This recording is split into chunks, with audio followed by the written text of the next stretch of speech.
இயேசு அழைத்திடும் நல்நாளிது, உந்தன் ஜீவனை காத்திடும் நாளிது. நீ இயேசுவை ஏற்றிடும் நாளிது, உந்தன் ஜீவனை காத்திடும் நாளிது. நீ இயேசுவை ஏற்றிடும் நாளிது.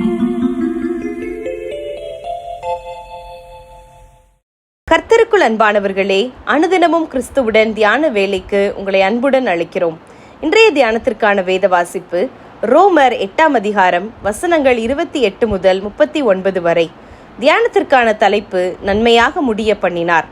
நீங்கள் எனக்கு தீமை செய்ய நினைத்தீர்கள், தேவனோ அதை நன்மையாக முடிய பண்ணினார். ஆதியாகமம் 50:20.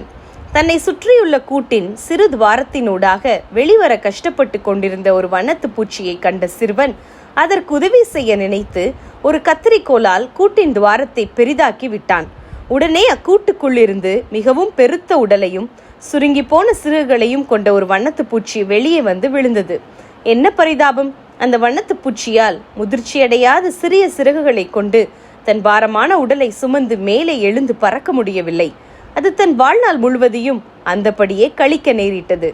ஆம், ஒரு வண்ணத்து பூச்சி கூட்டின் சிறு துவாரத்துக்கூடாக வெளியே வருவதற்கு எடுக்கும் கடினமான பிரயாசமே அது பறப்பதற்கு வேண்டிய அளவான உடலையும் வலுவான சிறகுகளையும் உருவாக்குகிறது என்ற தேவனுடைய மகத்தான திட்டத்தை அச்சிறுவன் அறியாமற் போனான். பாடுகளும் வேதனைகளும் நமது வாழ்க்கைக்கு தேவையான ஒன்று. ஏனெனில் பாடுகள் நம்மை உறுதியுள்ளவர்களாக மாற்றுகிறது. இதனை நாம் பல வேளைகளிலும் உணருவதில்லை. யோசேப்பு குழந்தையாயிருந்தபோது தன் தாயை இழந்தார். பின்னர் தகப்பனின் நேசத்துக்கும் பாசத்துக்கும் ஆளான அவர் சொந்த சகோதரர்களாலேயே வெறுக்கப்பட்டார். அடிமையாக விற்கப்பட்டார். அந்நிய தேசத்துக்கு கொண்டு போகப்பட்டார்.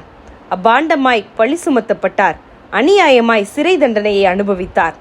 இப்படியாக பல பாடுகளை அனுபவித்திருந்தாலும் தான் அனுபவித்த பாடுகளை குறித்து அவர் கசப்பு கொள்ளவில்லை. மாறாக அதை தேவன் அனுமதித்த அனுபவமாகவே கருதினார். அதனால்தான் தனக்கு துரோகம் இழைத்த தன்னுடைய சகோதரர்களை நோக்கி, நீங்கள் எனக்கு தீமை செய்ய நினைத்தீர்கள், தேவனோ அதை நன்மையாக முடிய பண்ணினார் என்று அவரால் கூறக்கூடியதாய் இருந்தது. ஆம், தேவனுடைய பிள்ளைகளாகிய நமக்கு ஏற்படும் பாடுகளும் வேதனைகளும் ஒருபோதும் நம்மை அழிப்பதற்கல்ல, அவற்றால் நம்மை அழிக்கவும் முடியாது. ஏனெனில் நாம் நம்முடைய பரம தகப்பனின் கரத்துக்குள் இருக்கின்றோம். எனவே நாம் கடந்து செல்லும் நம்முடைய பாடு நிறைந்த சகல அனுபவங்களுக்கூடாகவும் இறுதியில் அவர் நமக்கு வைத்திருக்கும் நன்மைகளை நாம் காணும்படிக்கு தெய்வ சித்தம் நம்முடைய வாழ்க்கையில் நிறைவேற நம்மை அர்ப்பணிப்போமாக. தேவனிடத்தில் அன்பு கூறுகிறவர்களுக்கு சகலமும் நன்மைக்கு ஏதுவாக நடக்கிறதென்று அறிந்திருக்கிறோம். ரோமர் 8:28. ஜெபம் செய்வோம்.